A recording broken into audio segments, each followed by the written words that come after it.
What is up, fellow nerds, and welcome back to the Dapper Snapper Gaming channel, and welcome back to How Do I Want to Do This? This is our series where we take a look at all playable options available to players in Dungeons & Dragons 5th edition, then we rank them on a scale of 1 to 10 and either build them or fix them depending on how they rank. Now today we begin our talks on the final new returning subclass in D&D 2024, and I am looking forward to talking about the Zealot, the latest addition in the Barbarian canon.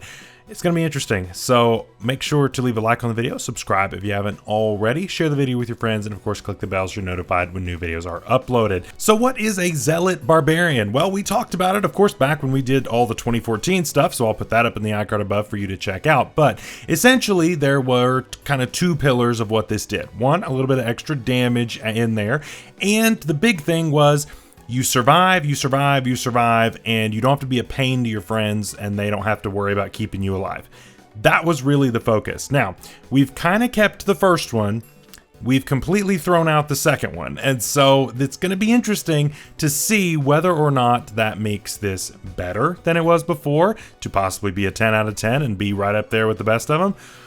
Or does this get nerfed and lose its spot at almost the top? We're going to find that out right now. Starting off at level 3, we get Divine Fury, and this actually is completely unchanged from 2014. It's still a little bit of extra damage when we hit, 1d6 plus half our Barbarian levels. So, looking at that versus like the Berserker, right? The Berserker also gets a feature very similar to this. It's actually almost identical right now. The damage is very, very similar. So I'm okay with this right now, not a problem, I'm good with that.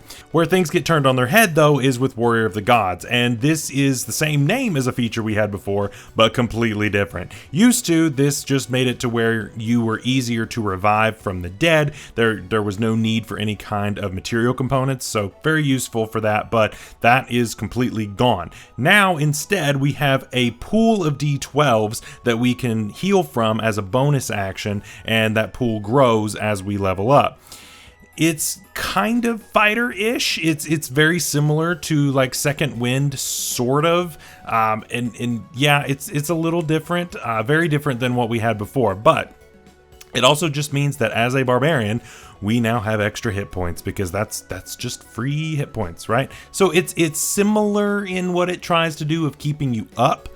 But the old one definitely was also better as you get into these levels where you're going to start going down and possibly dying. It definitely saves you the cost. So there's good and bad. I guess if you keep yourself alive with these hit points and never go down, then, this saves you the cost anyway. But yeah, I don't know. There's good and bad to it. I'm going to give it an equal ranking. I don't think that it really is going to be something that I'm going to be too picky on.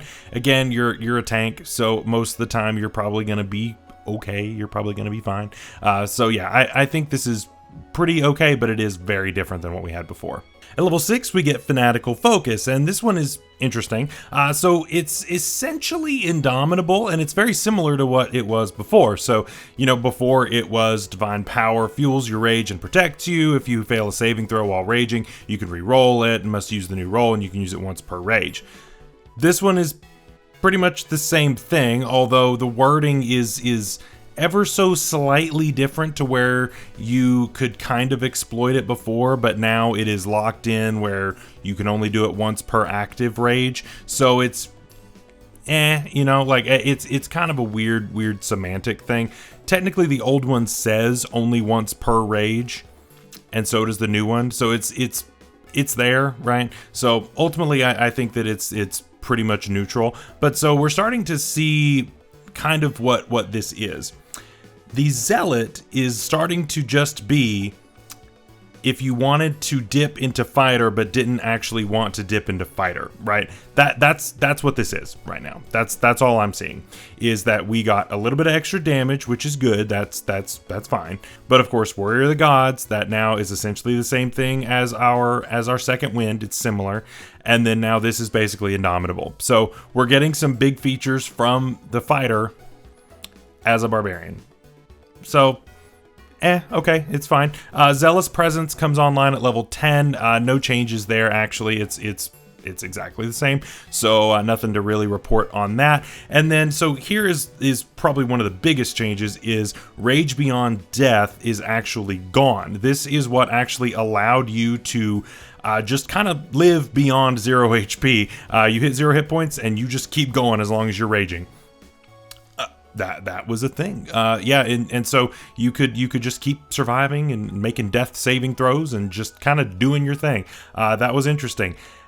It's gone now. Rage of the Gods is the replacement. So Rage of the Gods actually allows us to assume this new form, and we get a few different benefits while we do that. So when we activate our Rage, we now get to assume this form, and we get a flying speed equal to our normal speed, and we can hover, actually. We get resistance to necrotic, psychic, and radiant damage, and we also can actually save somebody from hitting 0 hit points by using a use of our Rage. I think it's interesting, again, using Rage as an expendable resource, because honestly we're gonna have enough rages throughout the day, so I'm really not too worried about that. So it's not the worst thing. So it's interestingly it's very different. Definitely a very different tone. Definitely not nearly as good as what we had before. Even with those resistances, I'm not a huge fan. Obviously, I would love to be able to combine this with the bear totem that we talked about a couple weeks ago. I would love to take that with Wildheart, but you obviously can't do that. But yeah, it's interesting and definitely a nerf overall from what we had before. I would much rather just be able to keep surviving and keep going at 0 HP, and then I die and then somebody picks me up for just a spell slot because you're not having to use any kind of material components. To me, that overall feels like a nerf, and I don't think it's quite as strong as what we had before. So what do we think about this? Where does it rank now? It's kind of interesting, right? Because this one I feel like is kind of in an awkward spot balancing wise. So it's weird, right? You are trying to toe the line of what the other 3 subclasses are specializing in. So to me, I look at the Berserker, and that is clearly the damage dealer. That is the main focus, is dealing all the damage, right? Then you get to formerly Totem Warrior, now the Wild Heart, right? And you get a bunch of utility options, and you can do whatever you want there, right? Then for, of course, last week, we talked about World Tree, and the World Tree, of course, has all this like battlefield control type of stuff, which is kind of wild for a barbarian. That thing is nuts. I'll put that up in the icon above too. Yeah, so you have all this cool stuff, and you kind of follow these 3 things.